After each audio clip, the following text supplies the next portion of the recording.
Donc, exemple 2b, on veut démontrer cette identité ici. Donc, tout d'abord, pour déterminer avec quel membre on va travailler, à gauche, on a des termes exposant 4. À droite, on a des termes exposant 2. Donc, il est beaucoup plus facile de réduire la puissance d'une expression que de l'augmenter. Donc, c'est pour cette raison-là que je vais travailler avec le côté de gauche, le membre de gauche. Donc, ça va faire cos à la 4x moins sinus à la 4x. Puis ceci, ça se trouve en fait une différence de carré. C'est comme si j'ai quelque chose x à la 4, quelque chose à la 4. Donc, par exemple, y à la 4 moins z à la 4. On peut aller factoriser ceci. Donc, ça va me faire chacune des quantités au carré. Donc, cos carré x plus sin au carré x. Donc, ça, c'est ma première parenthèse.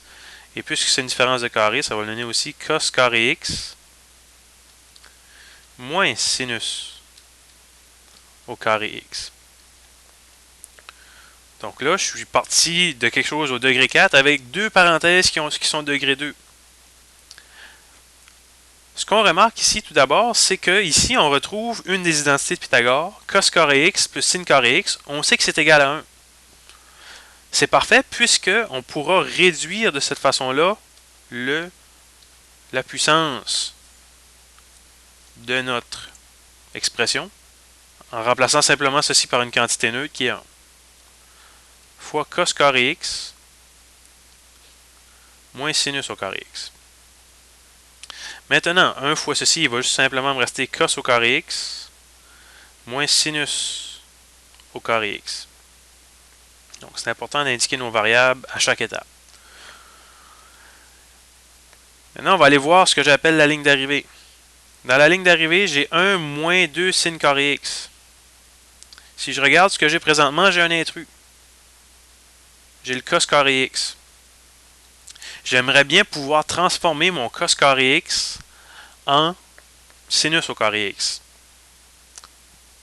On l'a fait précédemment. On a vu que cos au carré x, c'est égal à 1 moins sinus au carré x. Donc, de cette façon-là, non seulement je me débarrasse du cosinus, j'ajoute aussi mon 1 qui était manquant précédemment. Donc, ça nous indique qu'on est très certainement sur la bonne piste. Donc, ce que ça me donne, ce que j'ai souligné en rouge, c'est égal à 1 moins sinus au carré x. Puis ensuite de ça, je retranche encore l'autre sinus au carré x. Et ceci, ça me donne finalement 1 moins 2 sinus au carré x, qui est ma ligne d'arrivée.